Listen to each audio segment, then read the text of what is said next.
Hello, today we're going to be going over the 2014 Cougar. It's a 327 RES. And we're going to basically be starting right up front over here. Basically right underneath is going to be a storage compartment area. This is also where your battery is located. And it's got a couple of hooks here for hanging some lawn chairs that previous owners put in. Just kind of slide them up underneath and hook on there, or anything else that you would want to put on there. This guy right here, so you're able to extend and retract the landing gears to get on and off your tow vehicle and level the camper from front to back. This other guy here is going to be your docking light switch. So this here is basically going to be just this light right here. These other ones here are your cap lights. These guys are located on a switch inside of your coach. They do give you another light right here also if you needed to see at night. As we come around over here to the side, inside this guy here is going to be one of two 30-pound propane tanks. These guys have both been filled, minus what we use to test the propane system with. Basically, your other 30-pound tank is going to be in the same compartment on the other side. But basically, on this side here is going to be where your regulator is. So right now, it's reading red, showing that we ain't got no propane flow. I'm going to turn it back to... Oh, that is the right side. So basically, we're going to turn this guy on. Give that just a second. That guy's going to flip over to green, showing you got propane flow. This regulator is designed to where you can have both tanks on. Once this tank is empty, it will start drawing from the other tank. But you have to come out here and look to see if this tank is empty, because there ain't going to be no indication inside until you run out of propane. But basically, if you have both tanks on, you come out here and look, and whatever that lever up tied is pointing to that tank, it would read red if it's empty. We always like to just recommend having one tank on at a time, so that way you know when one of these tanks are empty.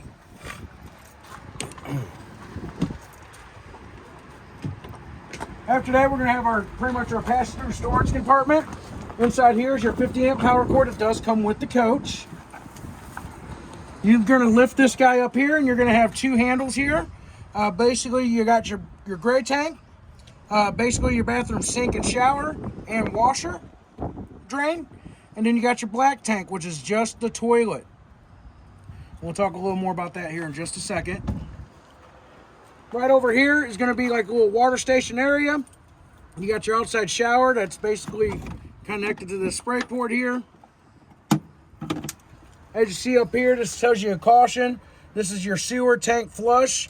So basically it's pretty much a sprayer inside the black tank, sprays around and gets the nastiness out.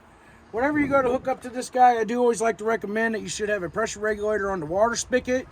The reason for that is because behind this guy is going to be a plastic check valve. Too strong a water pressure can damage that check valve. But from there, go and get yourself a black hose. Black tank, black hose, it keeps it simple. From there, before you turn your water on, you have to make sure that you have your sewer hose connected to your end here. That does not come with the coach. That is an aftermarket item that you would have to purchase. Then you're going to pull that black tank valve and open that guy up, and then it'll start dumping. Then you can turn that water on. With the sewer hose, most of them all come with a clear elbow on the end that goes into the ground when you're dumping. You're able to see when that water is coming out good and clear, and it's showing you that, hey, I'm doing pretty good. What some people will sometimes do is they will close that valve for just a couple of minutes, kind of let that water build up inside, because it's spraying around, so it kind of helps create a swirling motion to kind of help get any excess debris out. And then open that guy to finish dumping. The reason why they tell you want to make sure that valve is open is because if you already got a full tank and you start going to do your black tank flush and you didn't open that valve, that's going to come out one of two places, either the toilet or the vent stack on the roof. Both situations will be bad. Underneath that's where your city water hookup is. Once again, you always want to make sure you use a pressure regulator on the water spigot. From there, your options of an inline water filter, if you want to put one in, and then your blue or white water and drinking hose. Hook up to this guy, you'll be ready to use the cold side right away. If your water heater is empty, you do have to wait for that to fill up before water would start coming out from the hot side. And we'll talk about that water heater in just a second. Then next to that is going to be where your battery disconnect is. Basically, when you're storing the camper, you're just going to turn and pull this key out. And that disconnects the camper from the battery, so nothing would potentially drain that battery, or would drain the battery on you. Right here is going to be your satellite prep, and then your cable, campground cable. We'll talk about that inside. You have to turn off a TV antenna booster for that cable signal to come through. And they do got a little opening down here. You can actually pull this cap out so you can feed your water lines and all that up into here. It does have a little lock here to lock it in place. It don't swing open because of the bedroom slide. All right, so then next we're gonna have your water heater. This is gas and electric option. The gas is controlled from the inside on a switch. For the electric, that's going to be on a switch out here. As you see, it's in that on position right now. Go ahead and push to turn that off.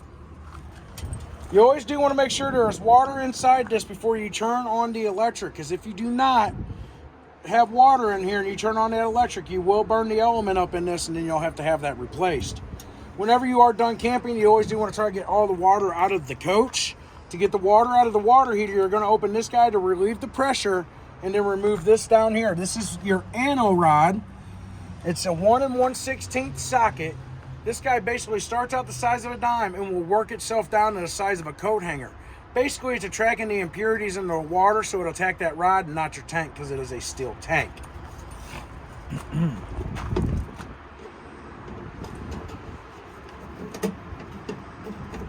Right next to that is going to be our furnace. Nice thing is they've already got the screen on here to help keep mud daubers and wasps out of here, so that's good. One thing we do always recommend is try not to block this so it can properly breathe. So once you have done your black tank, you're done with the black tank, you're going to shut that off, or you turn off your water first, then close off that black valve and unhook your hose. But then you're going to open your gray that was in here. You just pull that handle open, and then you have a secondary handle right here. That is going to be the valve to drain just your kitchen sink. Try to make sure I didn't forget anything over here. Okay. Next, we got our vents for the for the fridge. Basically, there isn't a whole lot you have to do in here except maybe check for mud daubers and wasp nests. But other than that, this is usually access for service only. Some days on the hotter days when it's really warm and it seems like the fridge is struggling to stay cool, what you can do is actually take these covers off. Instead of having just these slots on these guys getting that airway, you're going to have a full open square that's helping that air circulate a lot better. All right, as we kind of move along the side here, basically we do got new tires on this guy. So it is important that after 50 miles you do want to check these lug nuts. But it is also recommended you should check them at 50, 100, and 200 miles. I always like to say whenever you're done camping, usually first place we're stopping is the gas station to refuel up to head home. While you're refueling, you can also check the lug nuts. You're knocking out 2 birds with 1 stone. You do also want to keep the tires topped off to their max PSI level, or what the sticker on the coach says. On this guy here, it says you want to keep the tires topped off at 80 PSI. That is 80 PSI. Alright, as we come back here towards the back, basically this is where you're going to fill your fresh water tank. It is gravity fed. You just stick your hose in and let it fill. Do read the monitor panel inside for when it reads full, you shut that water off. Don't wait for that water to start shooting back out at you. Over time, they can cause damage to both the outside of the coach and inside where there's a hose connected to the back side of this. To drain this guy, it's going to be located right down here. There's actually a cap that threads on that. I actually have the cap taken off, and it is actually up front in that compartment where your handles are, in your little water station compartment area is where I got the cap for that guy.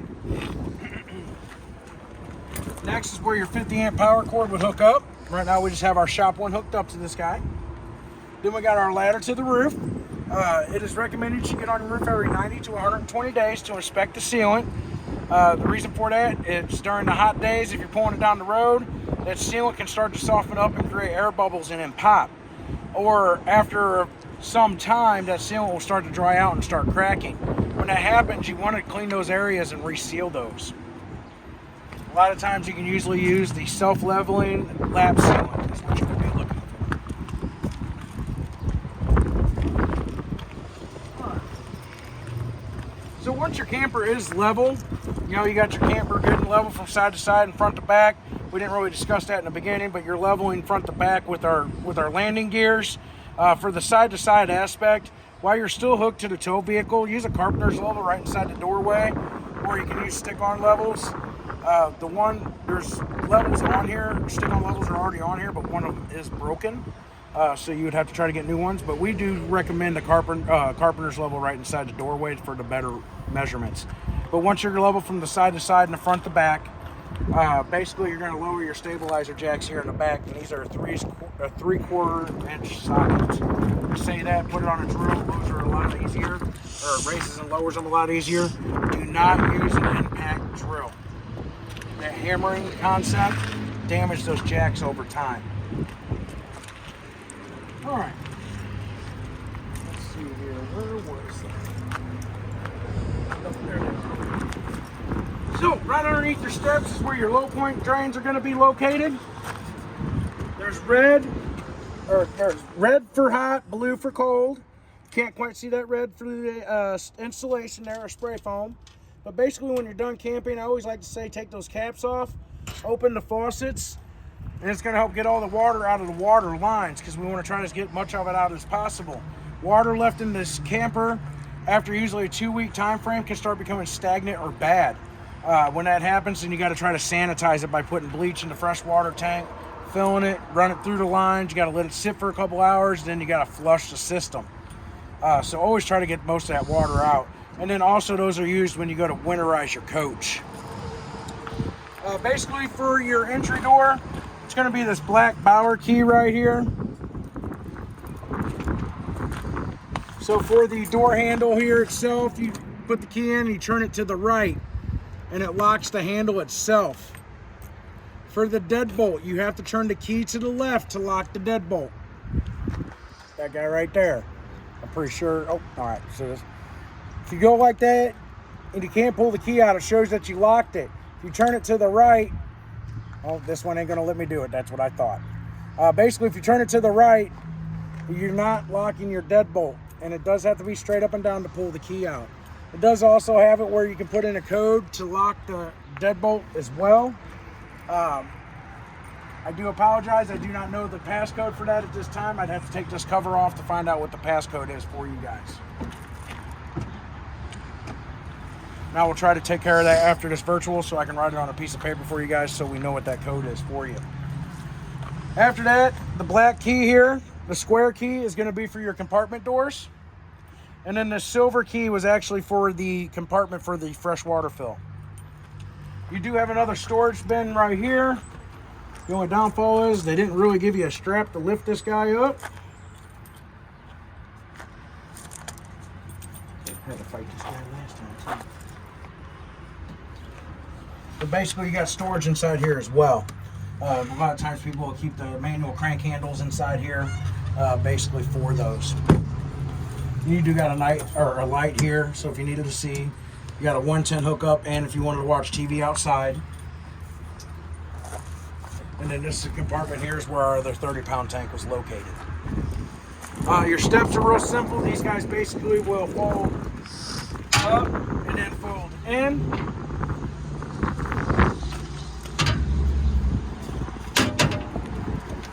All right, and then as we step inside, here you have your fire extinguisher located right here near the entry door. We got our second set of keys right here. Set those guys right there for you. You do got storage here and here as well. Basically, though, we're going to come over here to this side, and we're going to have our control panel when you first walk in. Basically, at the very top, it will tell you tank statuses. It also tells you the status of the battery. Fresh tank should be empty. Our black one's empty, and then your gray and your galley. You do not have a black tank 2 because you don't have a second toilet. You got your ceiling lights, which are going to be just your main ceiling lights here in the living room kitchen area. Your pennant lights are going to be the lights above your sink. The floodlight is basically a light on the side of the coach outside. Your porch light is the light underneath. Basically helps light the steps up for you. And then those cap lights. Right here is where you're going to use the water pump if you're using the fresh water tank. If you're hooked to city water, you do not need to use this guy. This here is going to be for the gas side for the water heater. So when you go to turn it on, this light will come on until it has fired on propane. Once it fires on propane, that light will shut off. This guy here is to be able to bring your awning in or out. We are having some gusty winds today, so we are not going to be able to open that. Best thing to note is that if the camper is going to be unattended, the awning should be brought in. All right. When your awning is out, there is adjustments where you can be able to adjust it to where it creates a pitch as a shade protectant. And they do say that you should bring it in if it's going to be raining. And then these guys here are going to be operating your slide room. This one here is going to be for the kitchen side of the slide. This one here is for the living room side. Or on the door side, I'm sorry. And then our very bottom one is going to be for the bedroom slide. This guy here is going to be for our air conditioner and furnace. First turn it on, it's going to tell you the fan. We have the fan in auto. If the fan's set in high or low, and you go to try to turn on your furnace, the fan on the air conditioner will come on with your furnace. And usually we'll get calls and complaints about, hey, my air conditioner is running while my furnace is running. It's not necessarily the air conditioner running, it's just the fan's running, but it's pulling in that cold air that's outside, so it makes it feel like the air conditioner is on. You push that mode button again, you'll switch to cool. Apologies. I thought I turned my volume down. But basically, it'll automatically just came on. This guy goes as low as 55 degrees. And then you have your furnace. And then we'll shut that guy off. This guy here is going to be for the fan up in the kitchen area right here. Basically, you can open just the lid if you wanted to. But if you push the fan button, it's going to automatically lift that lid. Oh, it should be. My apologies, I had that backwards. You got to lift the lid and then turn it on.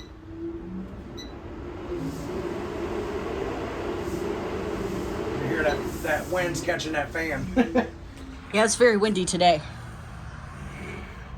So when you turn it off, it will close the lid for you naturally. And then, like I said, you can open and close just the lid if you want to adjust that lid open. All right, as we step here towards the back, we're going to go into the bedroom. This light here you would turn on manually. For the bedroom, you do have to turn these lights on manually as well, basically with the center buttons. And then we're going to have our nice little air conditioner we got installed yesterday. This guy is direct ducted for just the bedroom, and it will freeze you out. That's going to be your high setting, and then pretty much you can adjust the thermostat with the air conditioner right there, where it would pretty much turns it on and off. Go ahead and leave that running for a little bit because it's a little warm in here. You do got the TV. As you see, the guy doesn't necessarily sit real well on the bracket that they have on here. The HDMI cable is for a DVD player. They pretty much screwed it to the wall, so we left it in here. The nice thing is, just plug it in, and then it's already plugged in on the back of the TV. This guy did not have a remote with him, but most of the stuff you can do right here on the front. You turn it on. From there, you can choose your source. So if you wanted a TV, the HDMI's, video, or PC, you can go to menu to do pretty much setup. Use your arrow keys to go up and down, channels go up and down side to side. When you find what you want, you push source to acknowledge that, and then from there you can go down to installation, push over, go down to channels, and then push over again to auto program, and then you can start the auto programming sequence. To exit out of the menus, just push the menu button and it'll take you back. You do got your drawer or shelf here. You do have a hookup down here. I believe that is going to be for the satellite. Inside here, it does have the option where you can put a single, pretty much it's a single washer and dryer, but it's a dual. So basically it's a single unit that washes the clothes and dries the clothes for you as well. And that guy would sit inside here. And then you do got some storage up above also. Always be careful with these clips. These guys are just some cheap plastic, to be honest with you, and they will snap and break very easily. You just got to lightly pull it back to release, and then it'll open it up. On the other side, they do have a little shelf in there and a 110 outlet, so if you had the other side open, where you can plug your phone in to charge the phone. Right behind my camera lady is going to be our fire exit window, so if you couldn't make your way to the door, you do have a way to get out. This guy is on a hinge, so this whole window will fling open and come out so you guys could get out. You are up here a little high, so I do always recommend feet first. Unless you're a good tumbler, then by all means jump out and tuck and roll. Let's see, you do got individual reader lights above the bed as well. You don't have no storage under the bed. I'm pretty sure this was the one that was solid. Okay. So then as we come around, you do have a secondary door here to where you can easily walk into the bathroom and it closed, so if somebody else needed to use the restroom. But as we step in here, our light switch is going to be located right here. Here's going to be your GFCI outlet, so if there are certain outlets not working in a coach, check and make sure this guy has not been tripped first. We got our medicine cabinet, sink, we got storage down below here as well. Inside here's where they do have the toilet paper holders. A lot of times most people won't install those. A lot of times they just buy the stand-up toilet paper holders. It's a lot easier to work that way. Inside here is going to be our shower area. On your shower here, you've got this button here, pretty much reduces and stops the flow of water, or reduces the flow of water, doesn't necessarily always stops the flow of water.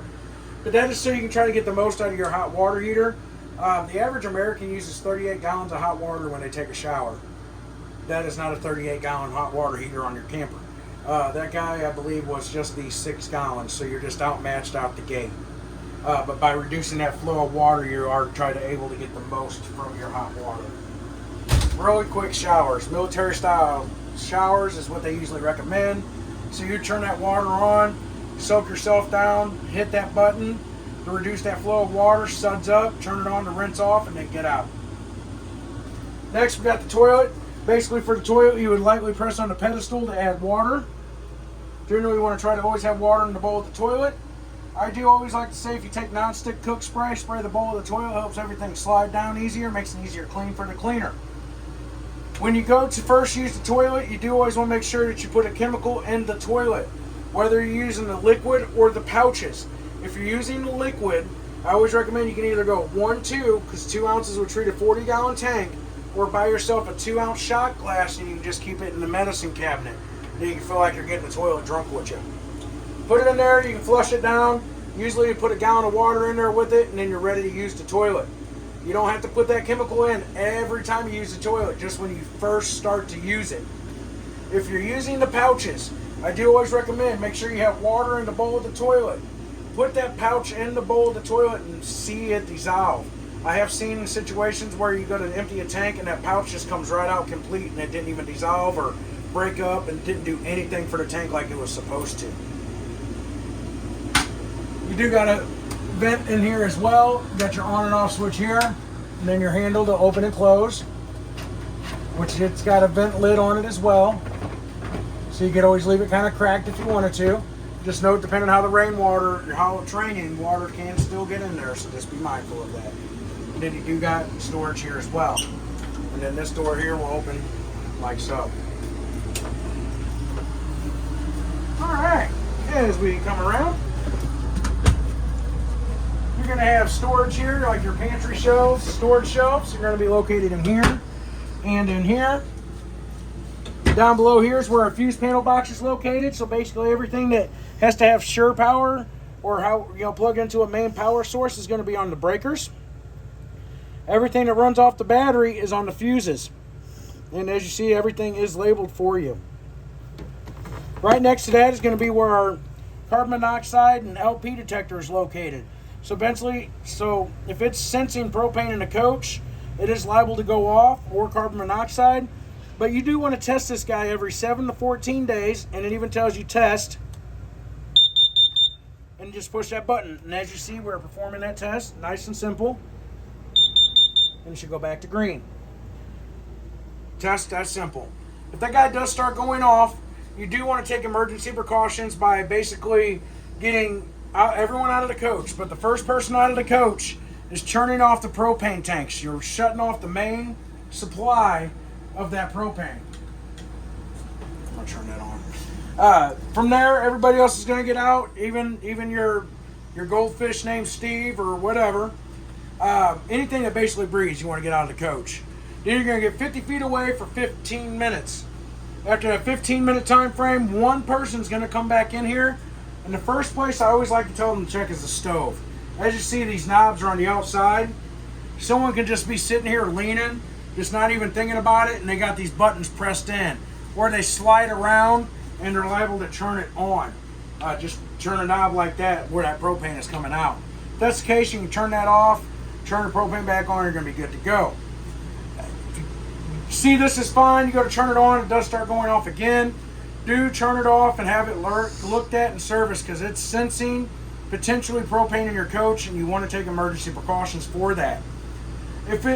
With that being said, there are other things that can cause that to go off, such as aerosol can cleaners, hairspray, and animal gases. So just please be mindful of that. Next, we're going to have our fridge. So with the fridge, you got your power button to turn it on and off. And then here are your options for auto or gas. In the auto option, it's always looking for 110. That's considered to be its primary signal source. So if we were to unplug the coach, or if there was a power failure at your campsite, for instance, as long as the propane is on, it will automatically switch over to gas for you. You can also switch to gas by pushing this button. As you see, that light for auto went off. But the only way you're going to know if it doesn't fire on propane is this check light will come on, which this guy will probably come on in a few minutes because I don't think we have the tanks on. So that guy will probably light up. It might beep at you telling you, hey, I didn't come on, things like that. Inside here, you are able to adjust the temperature of the fridge by sliding this up or down. Up makes it colder, down will make it warmer. Then you got storage down below and on the sides. You got storage up above our stove area. Up here is going to be our hood range, where you got a light and the fan. You always want to make sure you're using the fan while you're cooking. And then for the stove, basically you just turn it to the light position and you would turn to it lights. So we got some propane in the system. I don't think I left the tank on, so that usually should start to diminish, usually after 8 or 10 seconds if I did turn it off, which it may not have. Then you got your oven down below. For the oven, you do have to use a barbecue lighter. You're going to turn this guy to that pilot position, push and hold it in, and then you're going to light the pilot. So basically that guy's going to be right back here. So like that. Once it's lit, you keep this pressed and held in for 7 to 10 seconds, and then you can set that temperature. Next, we got the microwave up here, pretty self-explanatory. We do like to say, set the time. If you guys go out somewhere, do some stuff, you come back, you see the time ain't set, you want to look and see what happened because there was a power failure. Was the power failure from the campsite or from the electric company? You want to find that out, especially if you're at a campsite that usually is a larger campsite or a campground. A lot of times with all those campers hooked up, you're liable to experience like surges and things like that. Surges can damage a camper if you're not careful. Then you do got more storage down below the sink area here, and then we do got our sink, hot and cold water, and you can also have just a steady stream or a sprayer setting on that. Alright, and then as we come around, basically you're going to have your little recliner area here for resting. You got these lights here on the side. The button for that is tucked in here just a little bit, right underneath. Let's steal this so the camera, so we can try and show you. It's going to be located right there. Push that button and turns it on. As you see, those bulbs are the older style bulbs, so usually after 20 minutes you'll put your hand here and you'll start to feel that heat coming off of that bulb. Let's see here. Put this one in.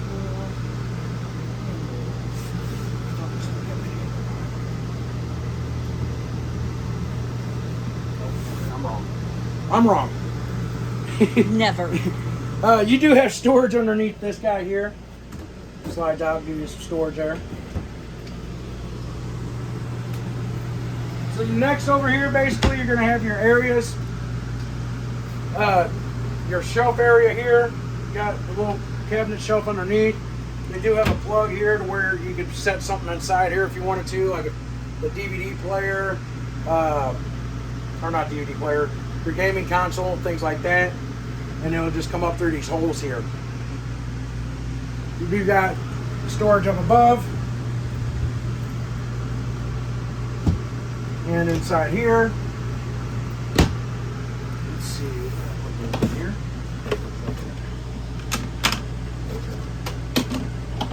Alright, so basically this guy here is going to be your remote for this TV. Same kind of concept when you go to the menu setting, and then choose TV to scan for channels. If you're in a campground, you're using their camp cable. What you do is, back here is that TV antenna booster I was telling you about.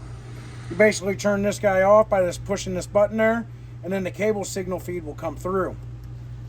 For the satellite, it's one of these connections here. I'm sorry, I don't remember which one it was which. But basically, this is set up to where one is your satellite, and then the other one will actually feed to the back bedroom. Your other remote here is going to be for the radio. You can go to turn this guy on. Oh, we ain't got no disc. Let's see, AM, FM.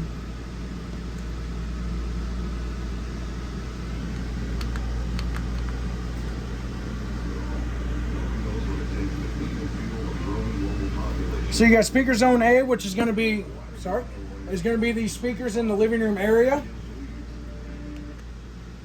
Speaker zone B are going to be the speakers in the bedroom. And then speaker zone C is your outside speakers.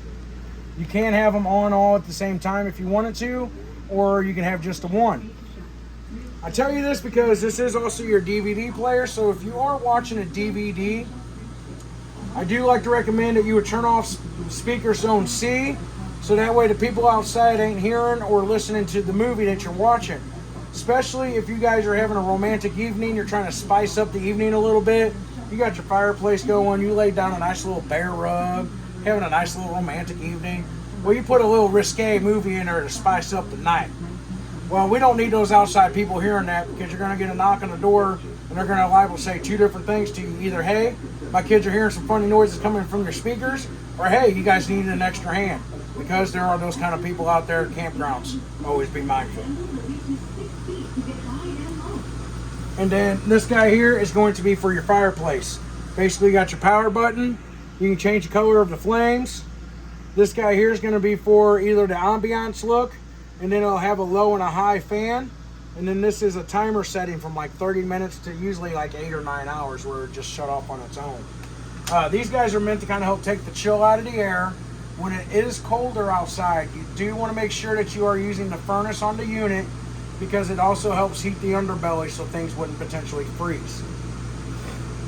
Oh. Alright. Next, on our other side, pretty much you got your recliners here. Strapped in for travel. You just unstrap those, you can pull those out if you want, and they kind of pivot and rotate. And then you got your levers to kick them out. You do have a light up above here, but then you also got one of those lights there on the side. You do also have more storage up above there as well. And then we're going to have our dinette area. Once again, you got straps to secure the seats for travel. This guy here will lift up. And this should have this little rod here that slides to lock it into place. Gives you a little extra room for the table. Slides in, that'll go back down. This guy should... It's on the other side. This does have